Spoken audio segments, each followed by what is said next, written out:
So after the weekend of fighting, man, it's all kind of capped off with Dana White's Contender series. And,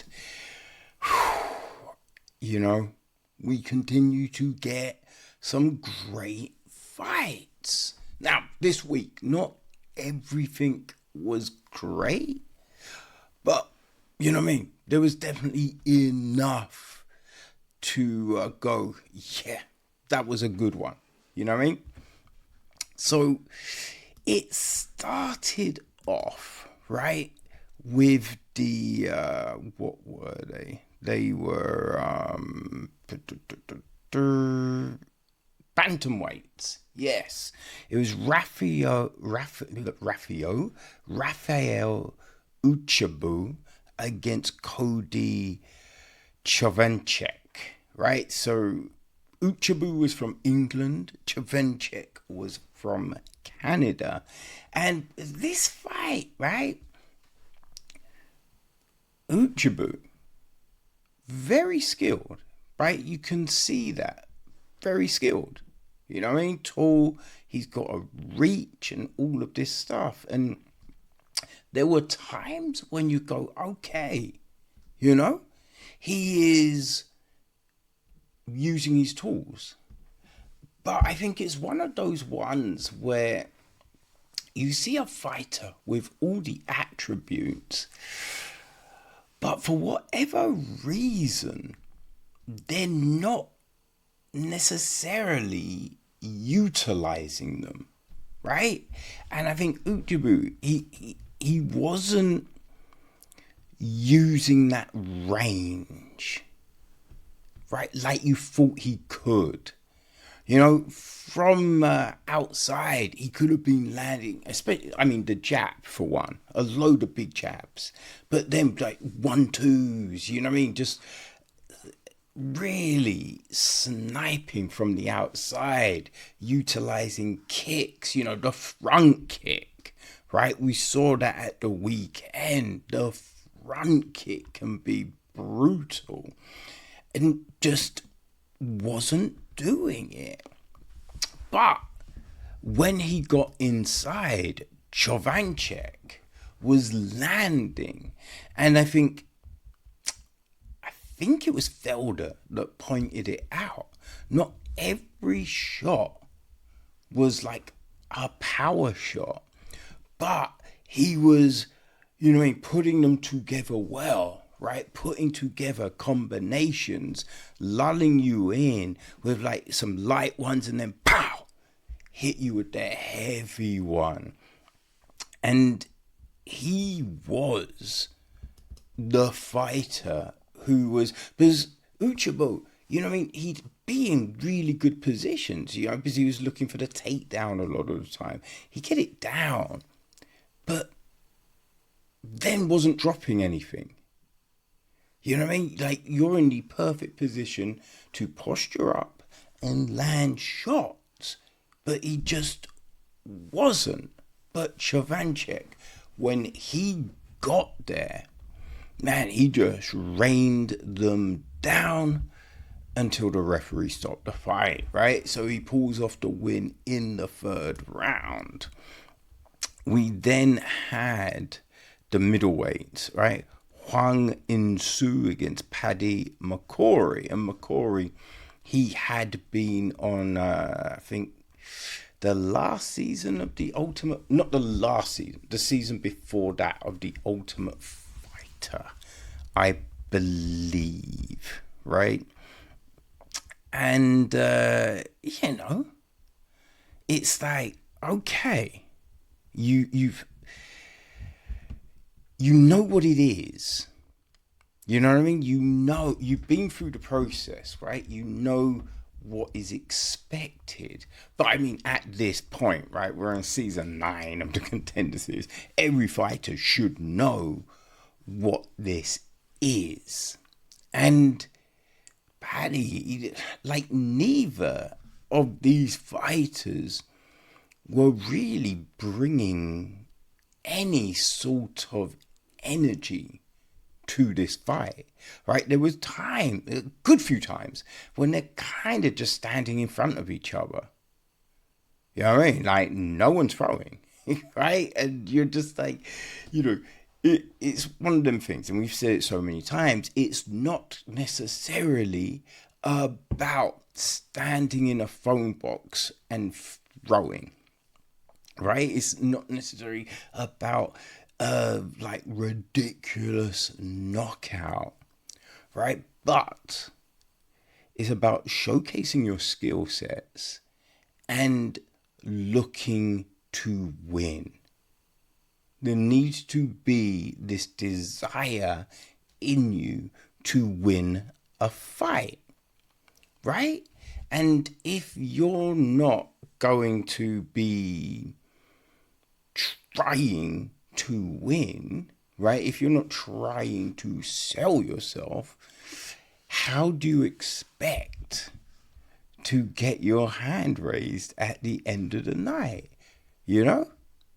Like, it went a decision, and as you can see from this week, a decision isn't going to stop you from getting a contract if you're putting on a performance. But if you're not putting on a performance, then, boy, it's probably not going to happen for you. You know what I mean? Now, a fighter that really showed he, you know what I mean, wanted that contract was up next, right? We had the lightweights. It was Adam Livingston against Thomas Gantt. And boy, right, I think Livingston's 24 and Gantt was 32, you know? And what was crazy was, like, Gantt went for the takedown and Livingston grabbed the fence so egregiously, right? So stop that takedown. Then, like, just moments later, he grabs the fence again, right? And Herb didn't stop the action, but he said, yeah, a point. You've lost a point, essentially. I mean, it could have been a little clearer, but that's what he said. And I think Livingston grabbed the fence a third time, right, before this was all said and done, which was just nutty. And you know what? I think that first eye poke, that first fence grab, you lose a point. Because it's not like, you know, this is a new sport. I mean, it's, you know, it's over 30 years old now, right? People watch this week in, week out, so you know what the rules are. It's not like, oh, my bad, I didn't realize you can't hold the fence. No, you know all of this. So it should just be, you've lost the point. You grabbed the fence, right? You know that's not a thing. So why you do it? You know, it's kind of like if you get caught taking steroids, they're not like, okay, well, this first time we're just gonna go, bad boy, right? No, you get suspended, right? Because you know you're not meant to do this. So I think it should just be the same thing. You know it's wrong. You've always known it's wrong. So why the fuck you do it, right?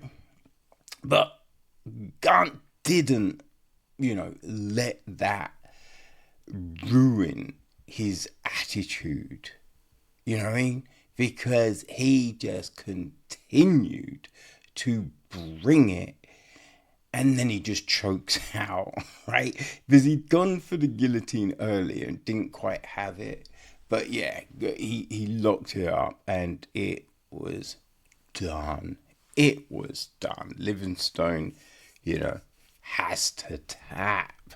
So great win for Gantt. And what was crazy, his first fight at lightweight, right? I think they said he'd fought at middleweight, welterweight, lightweight. I can't remember if they said he'd fought at light heavy, but he's fought at so many weight classes. And it was his first time at lightweight, and he looked very fucking good.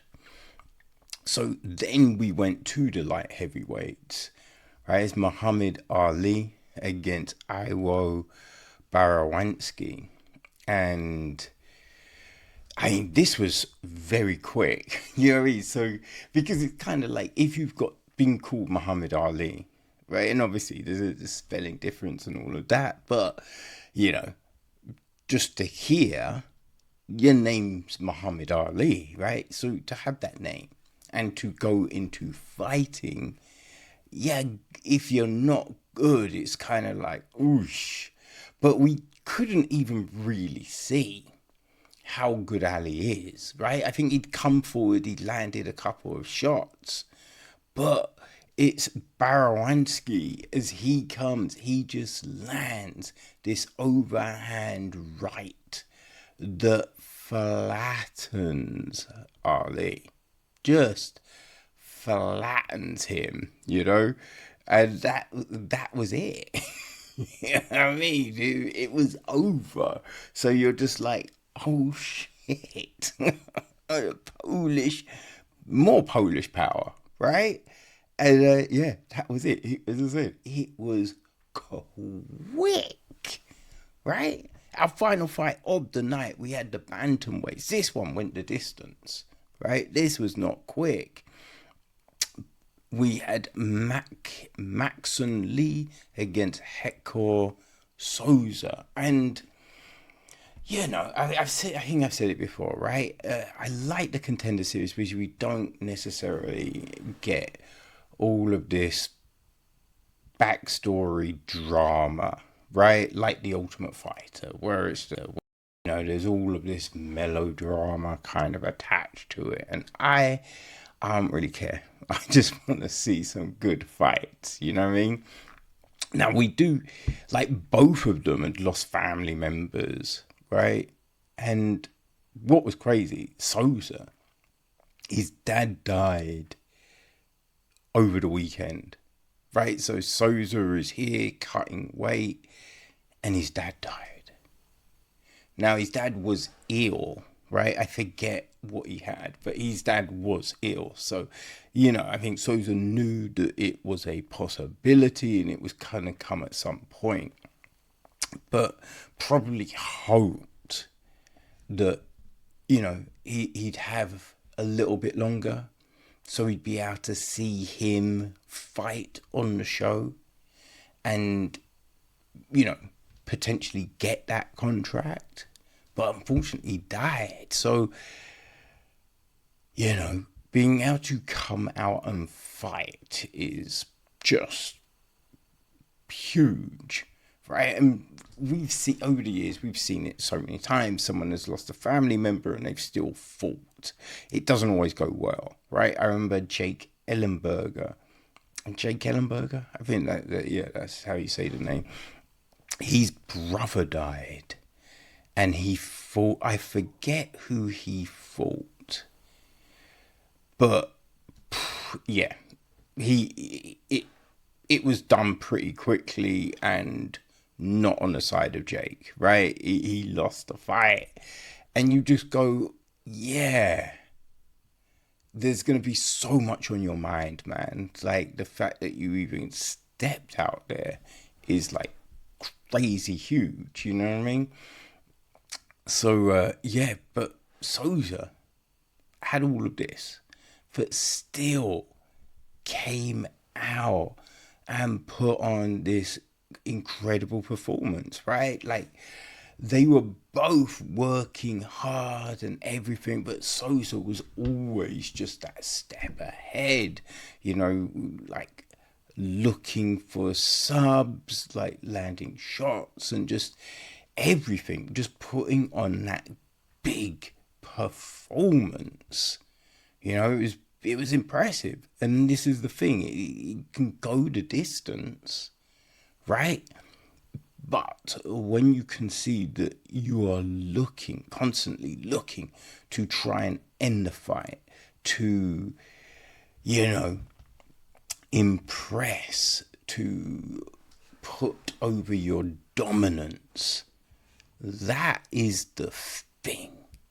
So it wasn't really a surprise about who got contracts here.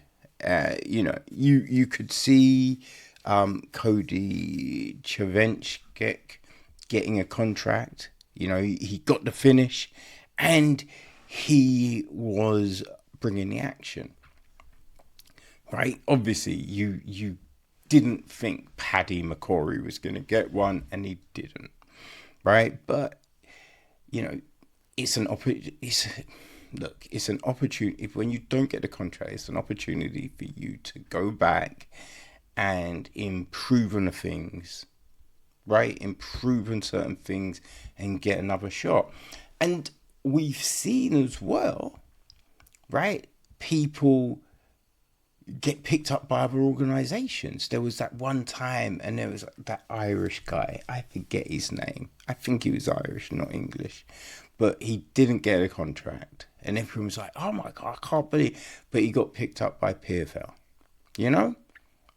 And so this is, as I say, it's an advertisement for you. So even if you don't get a UFC contract, you could get picked up by someone else, or at the least, when you go back to the regionals, right, you might get the headline spot on LFA, right, or Fury FC, or whatever, you know what I mean?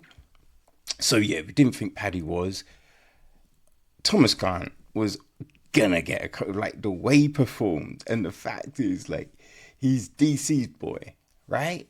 And you've got DC talk it up, but the thing being, he performed, right? You can have DC talking you up all day, but if you aren't performing, that don't mean shit. And Gantt backed everything up, so you definitely knew he was getting a contract.